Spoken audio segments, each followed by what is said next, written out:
Hey guys, so I'm doing a little better since I went to therapy last week. I went Thursday, but had a huge blow up with my mom the other night, and can't say I really expected that to happen the way it did. Maybe I should have. Maybe I should have understood that eventually there was going to be some backlash from my parents over this whole thing I'm going through with gender dysphoria and everything. My mother has been understanding, and we've talked about it quite a bit. She back when I started going to therapy, I didn't tell her everything. I didn't tell her one of the reasons I was going to therapy was also because of gender dysphoria. I just told her my depression, my feelings of wanting to unalive, all of that. But the gender dysphoria was also a major reason I was going. It was part of the whole thing. But as time went on, a few months into therapy, I've been going since last July, I kept telling her, I said, well, there's more going on with me. I was trying to hint to her. I didn't know how to just come out and tell her because it's so hard. I'm sure it is for many people to tell your parents or tell people close to you in any way that you're gender dysphoric, especially when you're older like me. I'm 49, so it's something that's been in the background of my life. It's been in pieces of my life here and there, pieces of my childhood. It's not something that's always been super strong, but as I've gotten older, for me, it got stronger, like especially in the last 4 years, since 2021. It's been an ongoing thing where it's just been escalating and escalating. So it was escalating with all the other breakdowns I was having with my personality issues, with I've been diagnosed bipolar before. That could have been playing a role. Diagnosed with depression more than once. Also, this time around with my therapist with major depression. Um, so, and it usually goes hand in hand. Usually, if you have gender dysphoria, you're going to have other things going on as well because it causes so much disturbance in you. But besides my mom dropping hints to my mom, I had attempted to tell someone who had been my best friend for over 20 years, and that didn't work out because as soon as I told him I was going to work at an adult store, he said, well, don't be gay or trans. And I think I've mentioned this before, but it's relevant to this whole thing too, is that I just knew I couldn't tell him, and I should have known because he's always been far right wing, and he may have religious ideas. I would say, well, he probably does. I'd say he has religious ideas that play into his thinking as well. And he said a lot of homophobic, transphobic things over the years. So I should have known that wasn't going to be safe. And I didn't tell him. And he had been talking down my depression for a long time. He'd been telling me it could just be shut off. It's just me.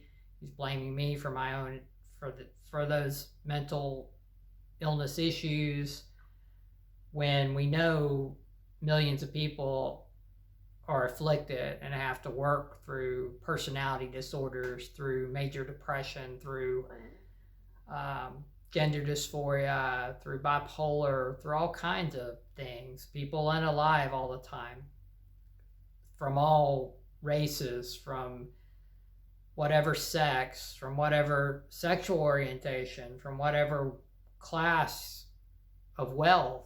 It doesn't matter. People suffer from these different things. So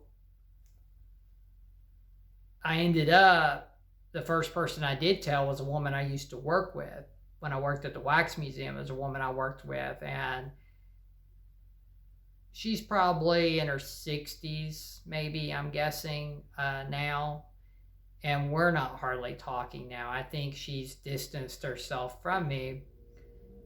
I think it probably has made her uncomfortable over time as it sunk in, the things I've told her about my gender dysphoria, because she knew me as this hyper masculine character I always would portray with my masculine looks, my short spiky hair I used to usually have, and I usually had facial hair, sometimes sideburns, goatee, mustache. Most of the time, I'd carry myself a certain way. I wanted people to see me a certain way, and I was usually sarcastic all the time. Usually, it's okay to crack jokes, but this was like I would do this in a hyper way a lot. I always wanted to be perceived as a, cool guy who also, I would try to have people somewhat fear me at jobs because of bullying, because of all the times I've been bullied, and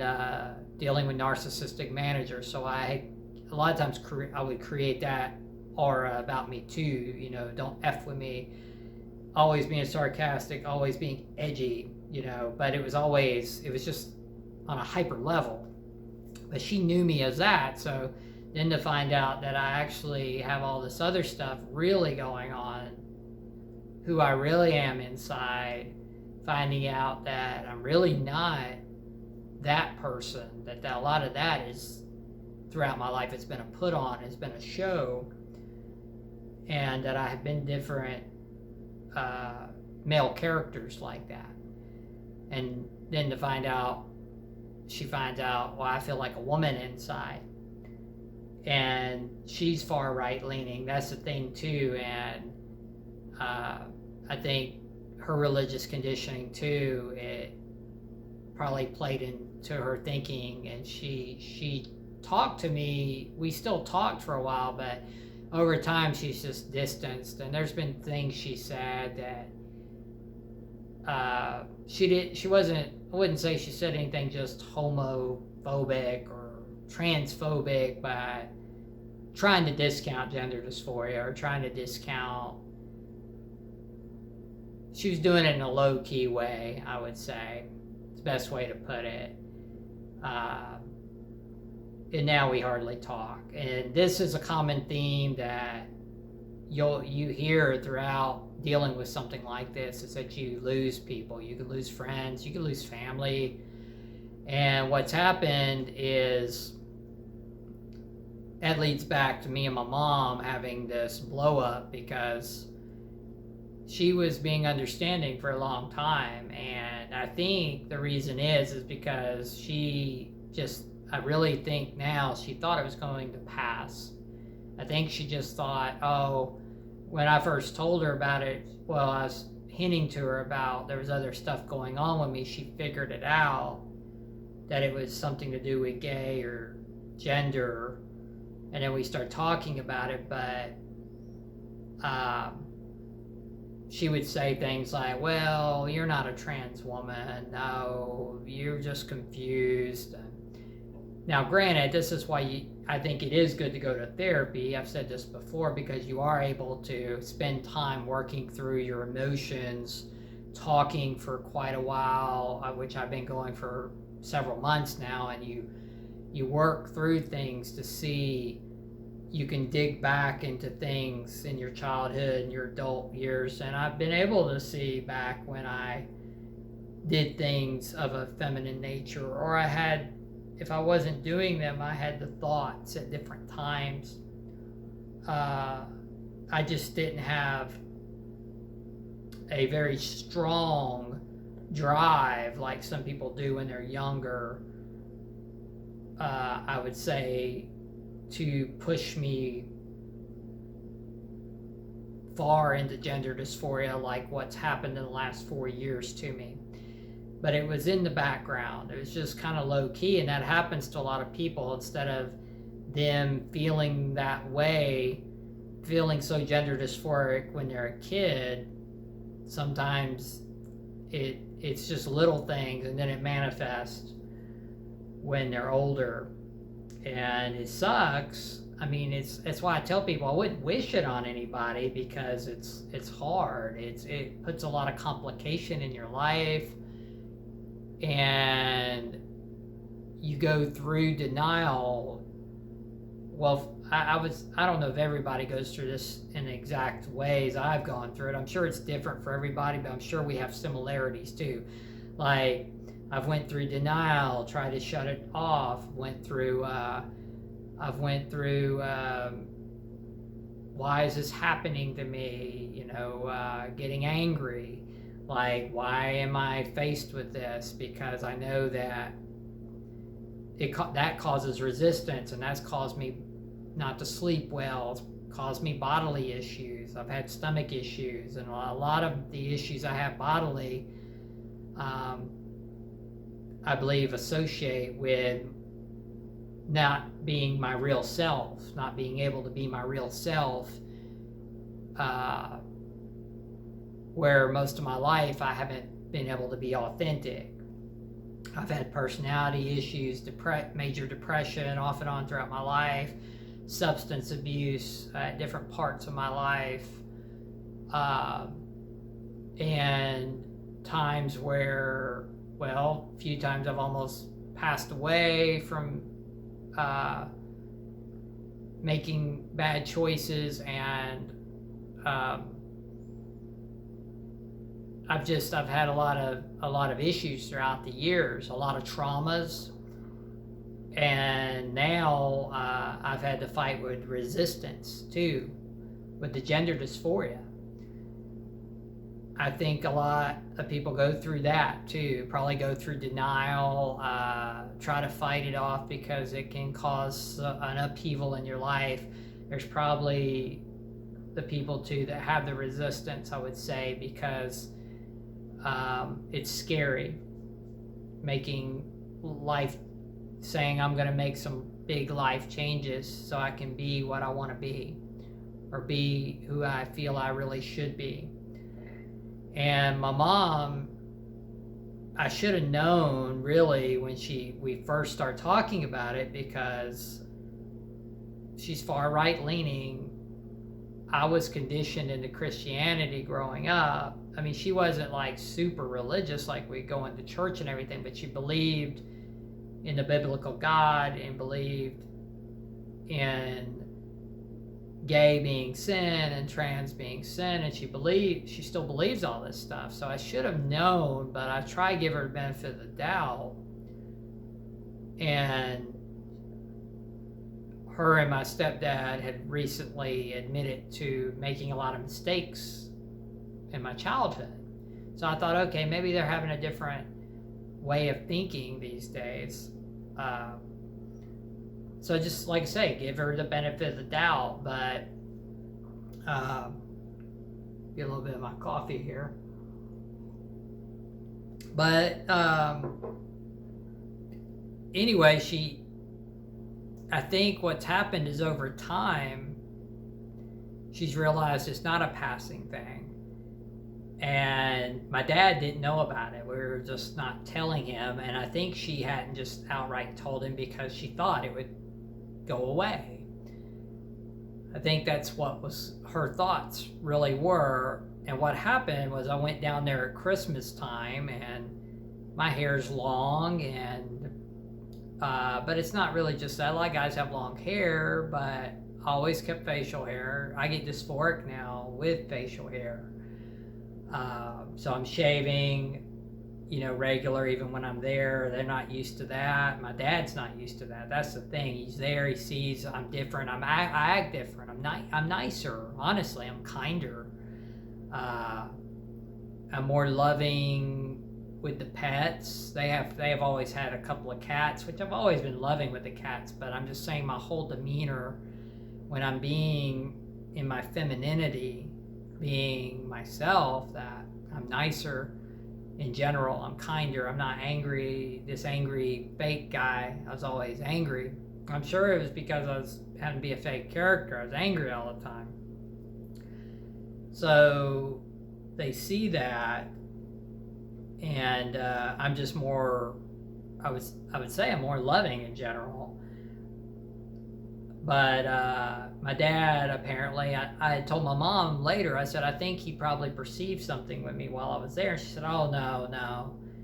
But then he did. He actually did. What happened was about a week or so ago, he had went to her, apparently, and said, what's going on? There's something going on with him.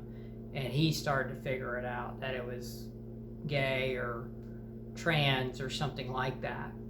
And so my mom finally just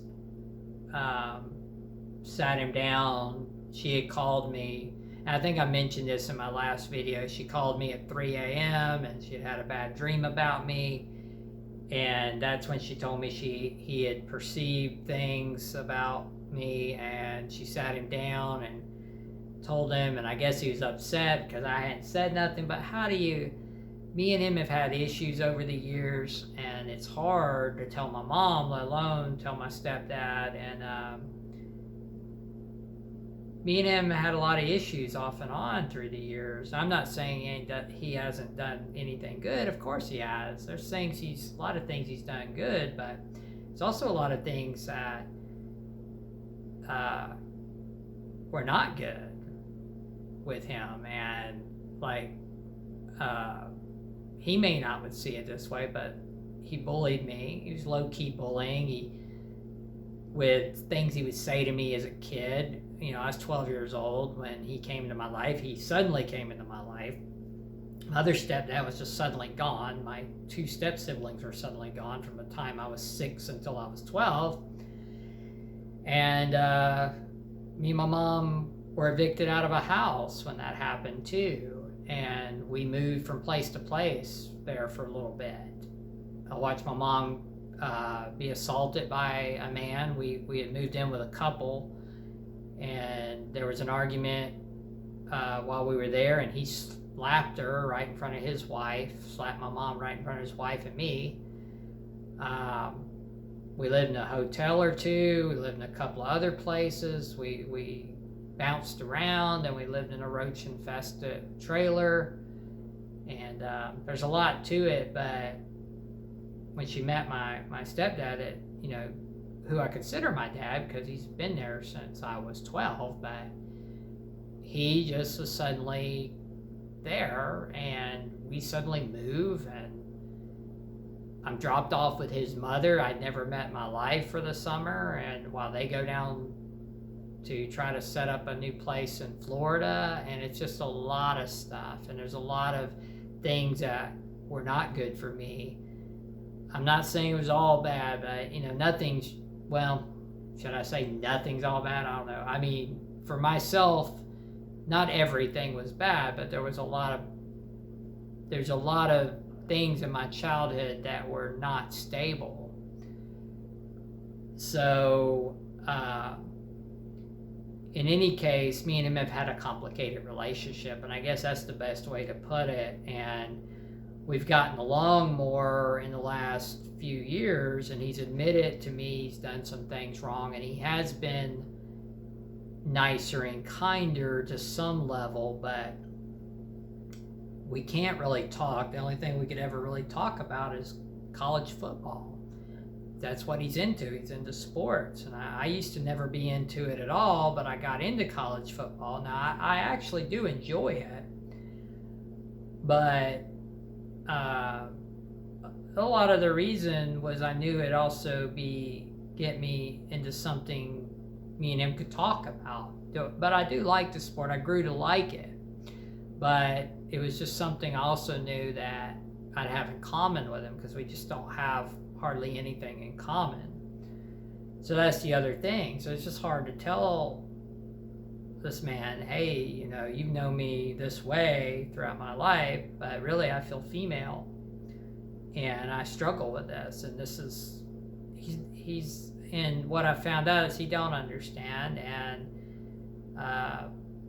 so what happened was my mom, I tried to call her a couple of days in the last week, because I just wanted to check up after she'd had that bad dream and all. Her phone wasn't ringing, which is not unusual. She uses old flip phones, and they mess up on her, or whatever. They don't ever seem to work good for her. But I finally called my dad to make sure, 'cause I want to make sure she's okay since her phone wasn't ringing. But I was reluctant to talk to him because he knows what's going on with me now, and he had told my mom he wants me to talk to him about it.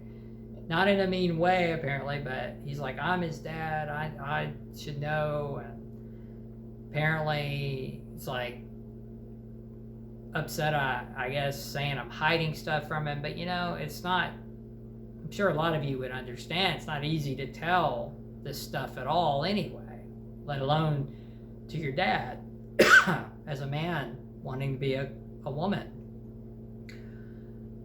So, but I called him because it's not something I had to talk about. I just talked to him about how he was and told him I couldn't get hold of mom.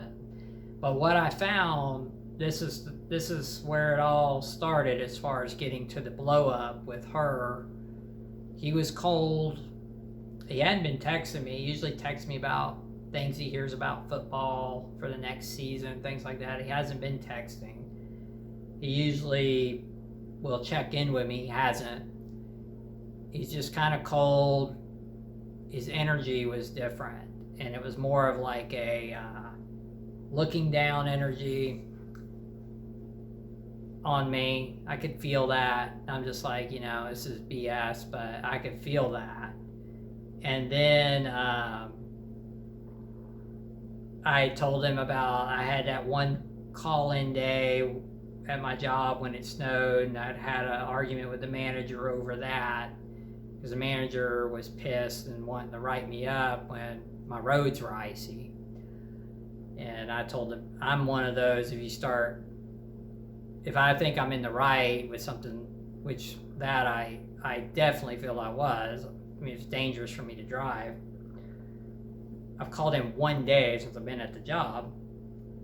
And that was for that reason. But my dad took the job side. This is something he's done in the past too, no matter what the call-in's for, whatever it is. He's done that to me. Takes the boss's side, whether they're a narcissist or not, whether they bullied me or not, whether the job shit on me or not. Most of the time, he takes their side. So this is another issue. And if you hear some angst in me, or a little anger, yeah, it's an underlying trauma with me, with him. And he did it again this time. Took the boss's side, didn't say crap about me, like, oh, you were probably better to not go in that day. No, couldn't say that. And it just wasn't the best conversation. And then my mom, I thought everything was going to be fine. But I was telling her I had a lot of depression. I had been really down after mine and her conversation with her dream, and her having all this anxiety about me maybe deciding to take hormones and all of that. But I told her, I said, before I went to therapy last week, I said, I was down. I said, because I had to wait 2.5 weeks to go. And I said, but once I got there, I said, my therapist, as she normally does, is able to lift my spirits. She's so good with me, and she's able to remind me of things, of who I am. She's able to pull me out of a pit when I'm in a pit. She sees me, and she's one of the, well, she's the only one. She's the only person now in my life, because the one lady friend's not talking to me now. The best friend of over 20-something years is trans and homophobic, so it's a no-go there. There's nobody, except I do chat with a young woman in Turkey that I've known for a long time, but we don't really talk about this. I don't really know if she knows. She knows I have this YouTube. I sent her a couple of videos when I first started this YouTube, but it's not something she's mentioned to me, but she checks in on me. That's the thing. She checks in on me. She cares about me. It's funny how somebody across the world, that's the one person that I've been talking to for a little bit, she checks in on me. And she knows I've had issues with severe depression. She knows I go to therapy. And I care about her because she cares about me. And I know there's a couple of you I don't really know on here that have commented with me, and I appreciate that too.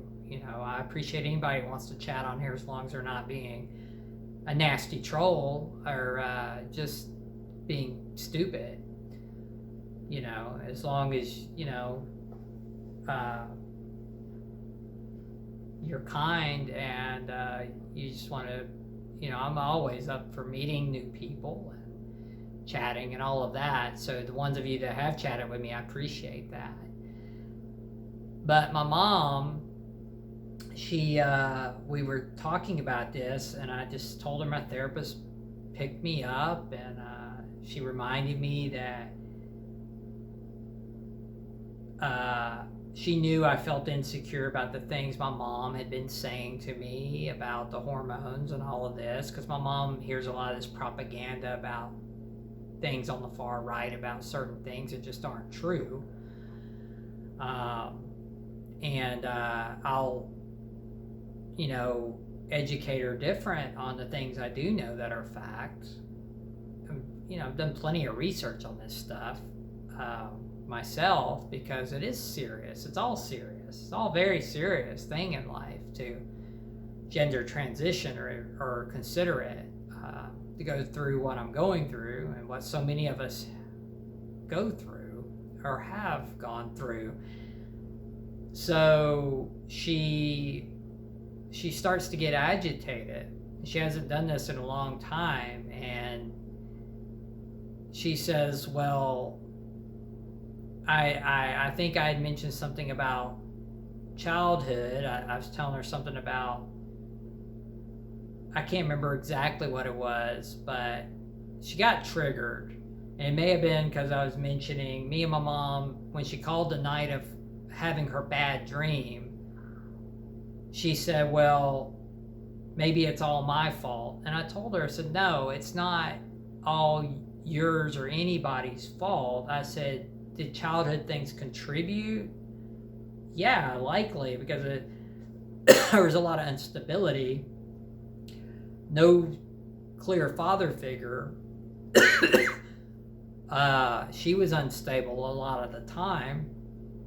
And but it's also, I'd say, genetics. It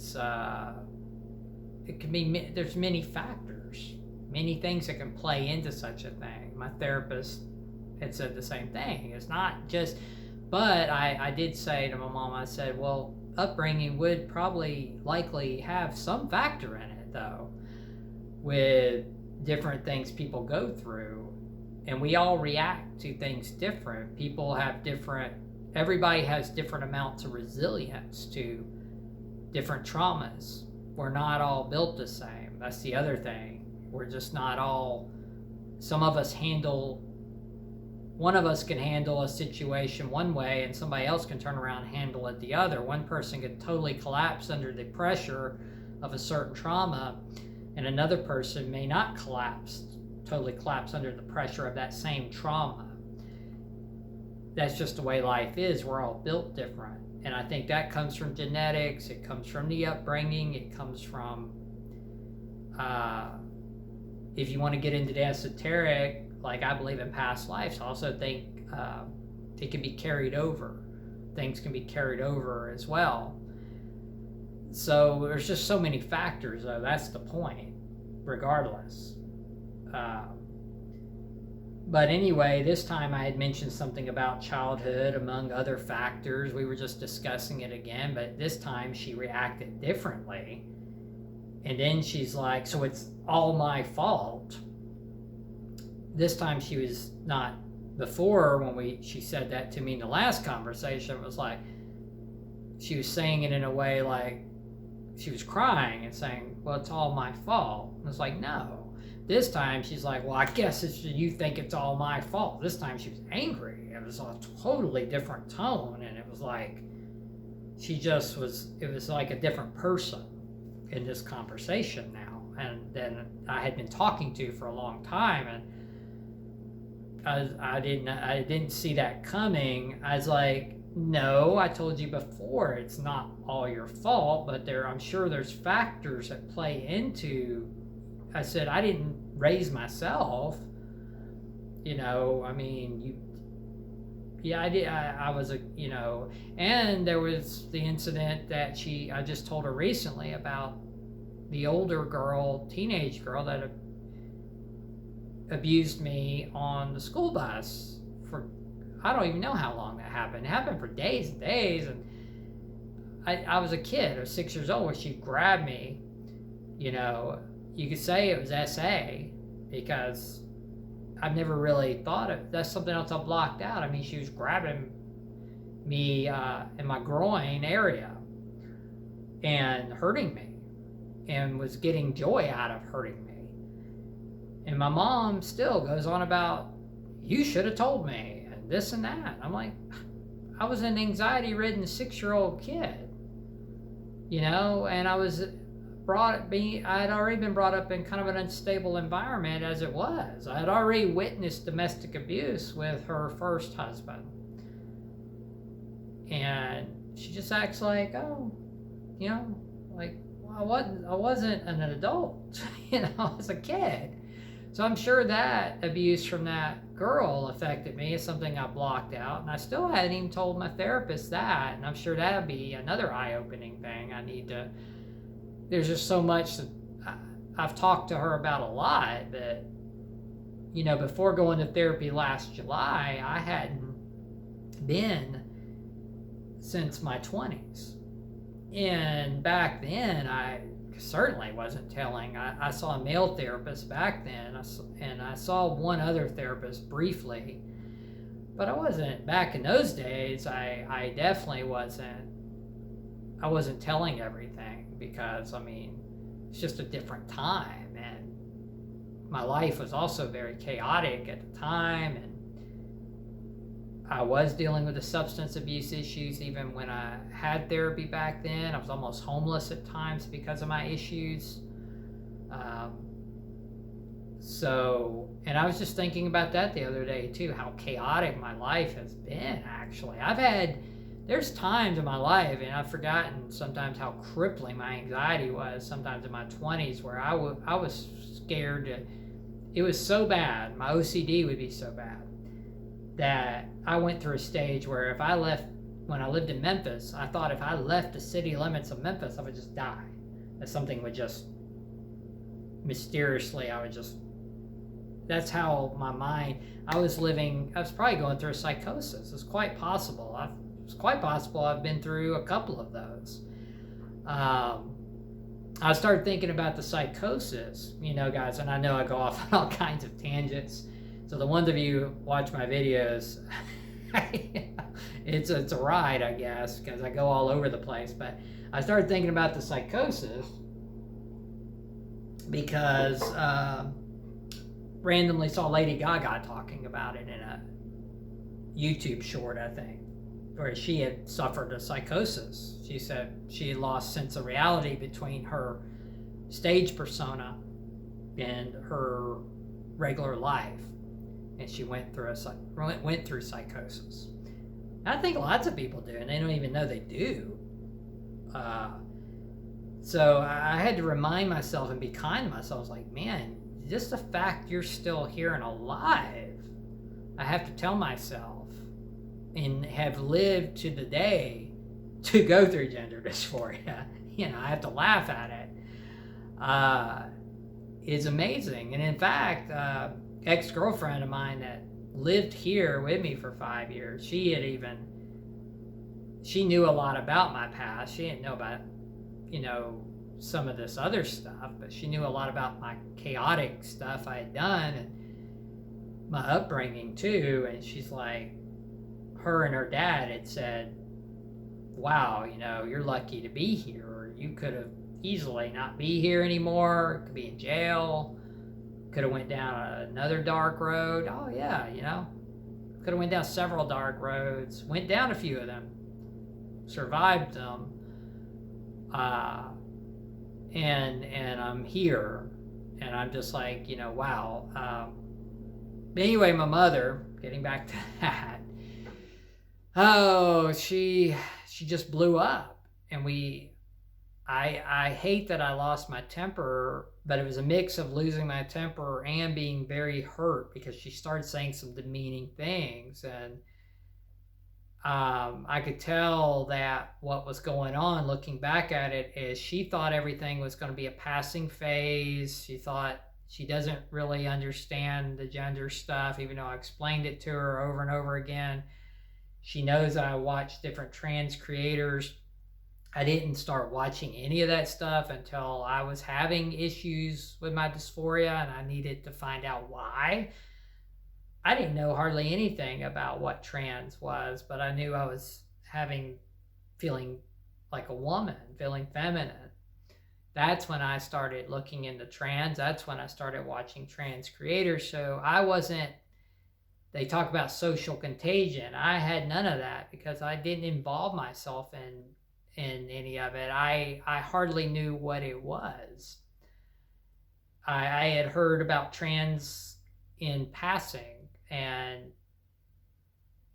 I really didn't know much about it. So, but my mom is like, she's saying things in an ugly way, emphasizing, well, you're almost a 50-year-old man. You're almost a 50-year-old man. Like that. You can make your own decisions. What she doesn't understand is how dysphoric that hits me. Like, it's like she was purposely trying to stab at me. I know I'm a biological guy. I understand that. But to say it like that and to just drive it at, just to like basically stab me with it, it's like, keep saying it. When you have gender dysphoria, it just goes all over you. And it's just, he's like, I know I am a guy. I know that I have the biological makeup of a man. I understand that. You don't have to keep telling me. And it was very hurtful the way she was coming at me like that. And then it was, she had said something that I didn't think she'd ever say again, because I thought she understood that this wasn't something you should say to people who have dealt with any kind of mental illness like I have either. She used to, like with my depression and bipolar and stuff, she said, well, I don't understand because people have had it so much worse than you. That's something she used to say back in the day, and she did that again. And that was extremely hurtful, trying to minimize my issues by comparing me to others, which, again, you can't do because we all have different levels of resilience. We all have different levels of what we're able to deal with, where one person deals with something different than the other. We're all on different, our bodies, our minds, the way we perceive things are all different, and how much trauma each one of us can take or handle. And again, it's based off so many factors, with upbringing and all kinds of other things that go on in our lives, with bullying. She knows about all these times I've been bullied. Some things she didn't know about, now she does. She knows about what she's done.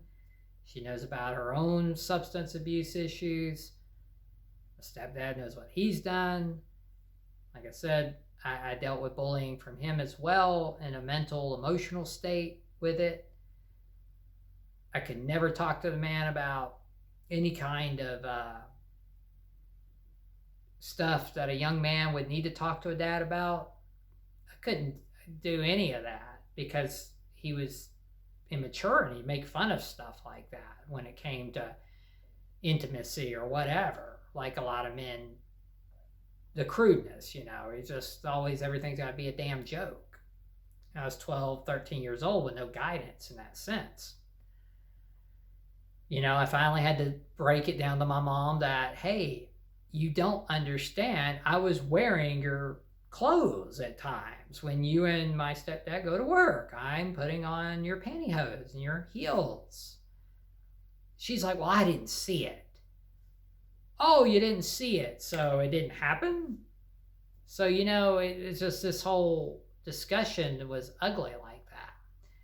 Discounting what I'm telling her, discounting mental illness due to, let's compare me to other people.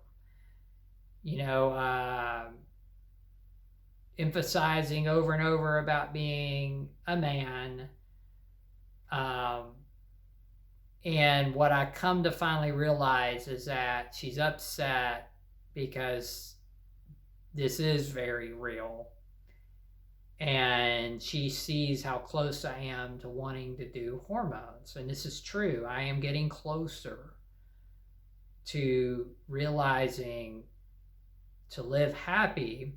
I really feel I'm feeling more and more to live happy, live in peace, to not fight with myself all the time, because the resistance causes me major depression. It can send me into a spiral.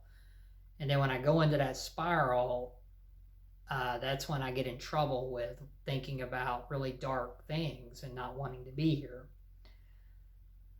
And people with gender dysphoria know this. They relate to it. They understand this. People who have transitioned understand this. And that's why they transition, because they're alleviating their gender dysphoria. They're trying to live in peace, live in happiness. And I think my mom just finally came to the realization that now she sees I'm talking, well, she knows I'm about to join a group that's going to have some trans people there, LGBTQ mixed. So she knows that I'm joining a group therapy that my therapist has helped set up for me.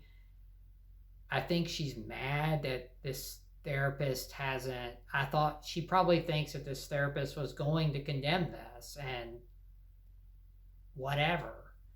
And I think she didn't say that. I was waiting for it, honestly. I was really thinking, oh, she's going to say something derogatory now about my therapy, even though her and my dad, they pushed for me to go to therapy for the longest time. Would they have done it, though, if they knew I was gender dysphoric? I don't know. But in any case, I needed to go. I'm glad I went, because if I had been having this argument with my mom, this manipulation that she did on me the other day, if I didn't have my therapist to be able to go to and be able to know I'm valid, and I know I'm valid, but to be able to reinforce that I'm not wrong, that I am not wrong for being dysphoric. I am not wrong for going through the things I went through. That's just BS. And this is how people will make you feel. Your own family would do that to you.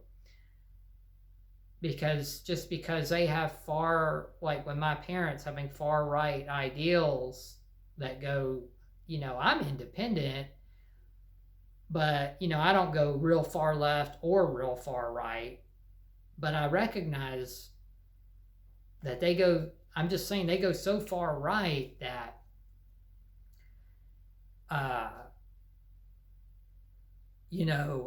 she exposed herself again.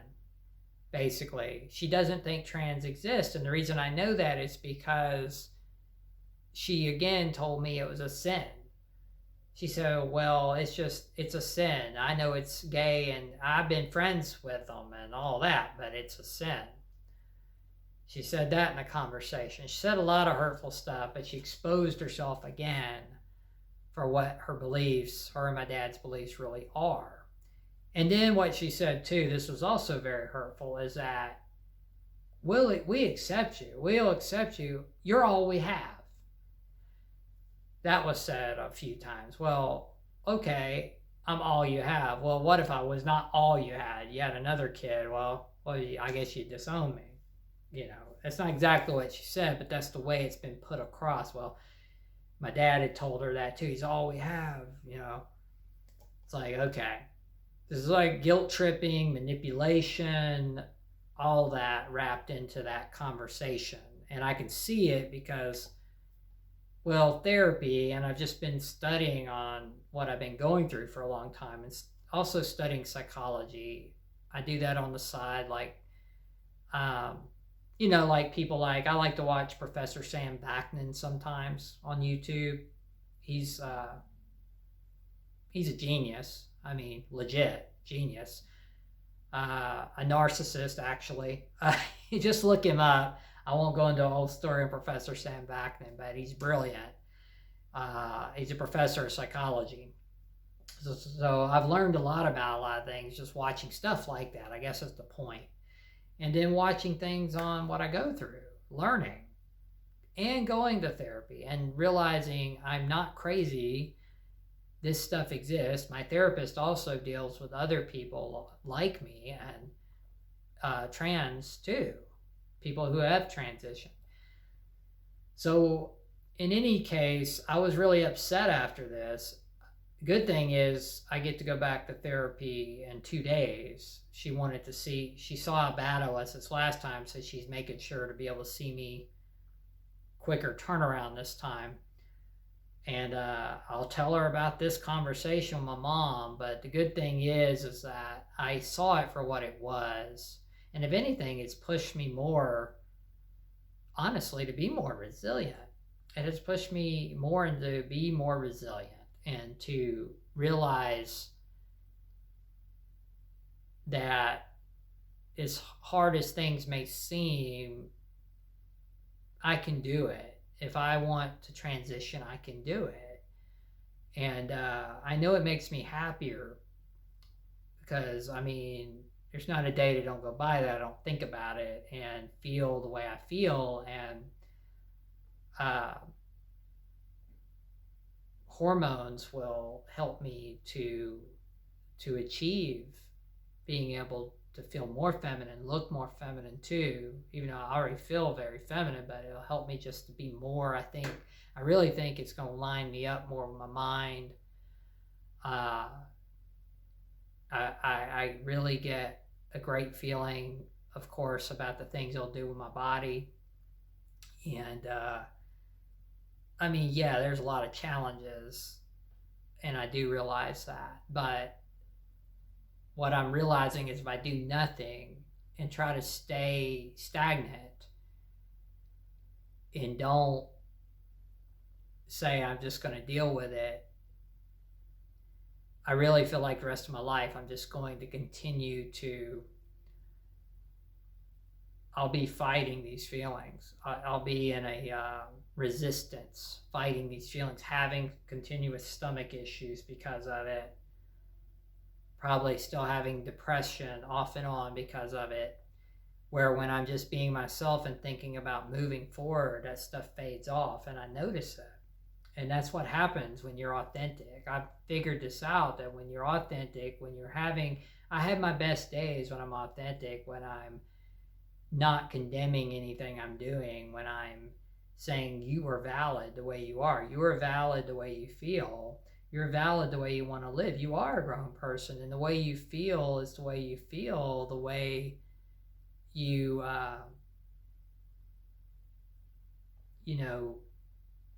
the dysphoria and things like that, that is, I have a right to, if I want to do something about that, to do something about that, to be happier. So, yeah, once again, as I do, I go on I guess a long rant here, but you're always welcome to let me know what you think about if you're going through dysphoria, gender dysphoria, body dysmorphia, depression, if you ever dealt with a personality disorder, bipolar, feel free to comment. I'm always open to talk about any of these things, or you just want to chat about whatever. It's like I said, as long as there's not some trolling BS.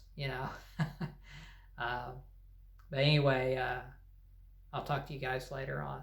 Bye.